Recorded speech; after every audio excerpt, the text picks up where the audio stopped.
To enable caller ID and spam protection for Samsung Galaxy S25 FE, first of all, you will need to open settings on your smartphone device. Next step is to find the apps section. Click on it, then go to the choose default apps.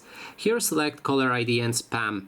Then activate the phone right here. Now if we go back to our phone dialer, we can click on the three dots in the top right corner of the screen, move to the settings, and here we should be able to enable caller ID and spam protection, but for me it doesn't work still since I don't have a mobile card inserted, and that is the reason. But if you have your SIM card in your phone, you should be able to turn it on and off. If you have a problem with that and it's still locked, let me know down in the comments, and I will try to help you with that as well. So that is basically everything. Thanks so much for watching.